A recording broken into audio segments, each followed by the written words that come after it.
தொலைபேசி வரத்துக்கு முன்பிருந்த அழகான மற்றும் அமைதியான வாழ்க்கை முறை. இன்றைய உலகில் நாம் வாழும் காலம் தகவல் தொழில்நுட்பம் மற்றும் விரைவான தகவல் பரிமாற்றத்தின் காலமாக விளங்குகிறது. நம் கைகளில் நாம் வைத்திருக்கும் சிறிய தொலைபேசி உலகையே நம் கைக்குள் கொண்டு வந்துவிட்டது. ஆனால் அதே சமயம் அந்த தொலைபேசி எங்கேயோ நம்மை பிடித்து இழுத்துக்கொண்டு நம் வாழ்வியல் இயல்பான அழகையும் அமைதியையும் கொள்ளையடித்துவிட்டது போலவும் உணர்கிறோம். செல்போன்கள் வாழ்வியல் அவசியமான ஒரு பகுதியாக மாறிவிட்ட இந்த சூழலில் தொலைபேசிகள் அருமுன் இருந்து அந்த அழகிய வாழ்க்கை முறையை நினைத்து பார்ப்பது ஓர் இனிய அனுபவமாகும். தொலைபேசி வரத்துக்கு முன்பு வாழ்க்கை மிகவும் மெதுவாகவும் ஆனால் அர்த்தமுள்ளதாகவும் இருந்தது. மனிதர்களுக்கு இடையேயான உறவுகள் அப்போது மிகவும் நெருக்கமாகவும் உண்மையான அன்புடனும் இருந்தன. நேரடி தகவல் என்பது அப்போது இல்லை. ஒருவர் வீட்டுக்கு ஒருவர் சென்று பார்த்து பேசுவதுதான் வழக்கம். தூரத்தில் இருக்கும் உறவினர்களுக்கு கடிதங்கள் எழுதுவோம். அந்த கடிதங்கள் சென்று சேர எத்தனை நாட்கள் ஆனாலும் அதற்காக காத்திருக்கும் பொறுமை நமக்கு இருந்தது. தபால்காரர் வரும்போது வீட்டின் வாசலில் நின்று அவர் கையில் இருக்கும் உரையை பார்த்து, எங்க பிள்ளை கடிதம் வந்திருக்கா ஐயா என்று ஆவலுடன் கேட்கும் அந்த காட்சிகள் இன்று நினைத்து பார்த்தாலே மனதை நெகிழ வைக்கின்றன. அன்றைய காலகட்டத்தில் பொழுதுபோக்கு என்பது சுயநலமற்றதாக இருந்தது. குழந்தைகள் வீடியோ கேம்கள் விளையாடவில்லை. மாலை நேரங்களில் கிராமங்களிலும் நகரங்களிலும் தெருவெங்கும் குழந்தைகளின் சிரிப்பொலி ஒலித்துக் கொண்டிருக்கும். கில்லி தண்டு, கபடி, தாயம், பம்பரம், பூப்பந்து என உடலுழைப்பு நிறைந்த விளையாட்டுகளில் ஈடுபட்டு உடல் வியர்த்து பிறகு வீட்டுக்குச் சென்று தாய் கையால் சாப்பிடுவார்கள். தற்போது இருப்பது போல டீனேஜ் குழந்தைகள் தனிமையில் முகம் பார்த்து பேசிக்கொள்வதோ அல்லது மன அழுத்தத்துடன் இருப்பதோ கிடையாது. நண்பர்களுடன் நேரில் சந்தித்து பேசிச் சிரித்து அந்த இன்பம் அலாதியானது. சண்டை வந்தாலும் சரி, சேட்டை வந்தாலும் சரி, அவை அனைத்தும் நேரடியாக உணர்ச்சிகரமாக நடந்தேறின. மெய்நிகர் உலகம், வர்ச்சுவல் வேர்ல்ட் அப்போது இல்லை. இருந்தது எல்லாம் மெய்யான உலகம். குடும்ப உறவுகள் என்று பார்த்தால் அப்போது கூட்டு குடும்பங்கள் அதிகமாக இருந்தன. இரவு வேளைகளில் பெரியவர்கள் படுக்கையில் அமர்ந்து கொண்டு தங்கள் சிறுவயது நிகழ்வுகளை, இதிகாச கதைகளை அல்லது வெறும் வீட்டு விஷயங்களை கூட சிரித்துப் பேசுவார்கள்.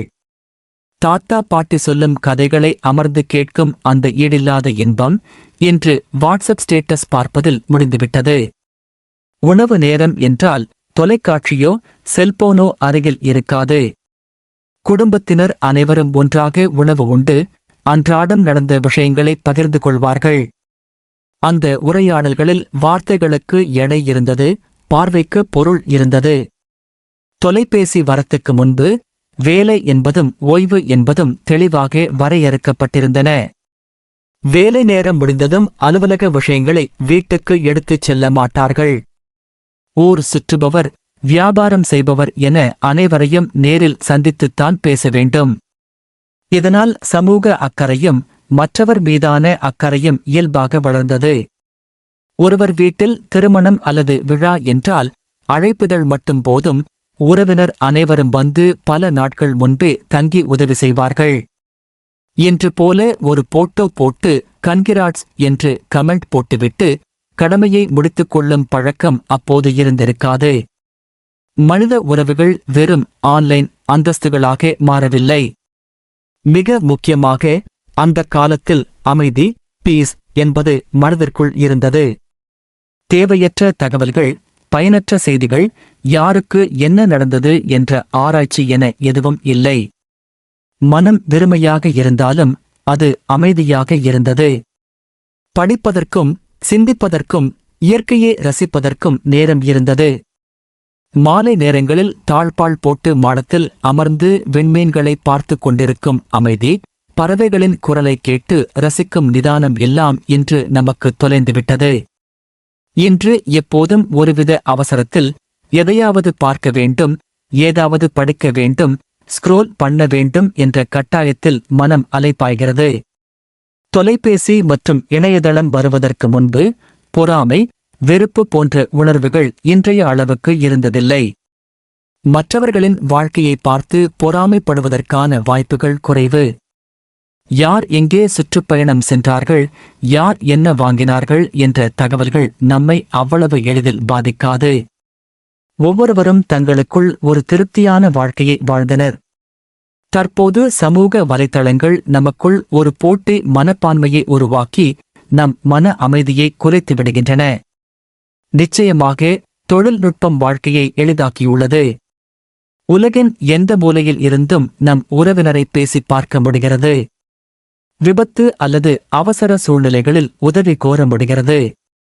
தகவல் தேடுவது எளிதாகியுள்ளது. ஆனால் அந்த தொழில்நுட்பத்தின் அடிமையாக நாம் மாறிவிட்டோம் என்பதே உண்மை. தொலைபேசி இல்லாத ஒரு நாளை கூட நினைத்து பார்க்க முடியாத அளவுக்கு நாம் சிக்கித் தள்ளப்பட்டுள்ளோம்.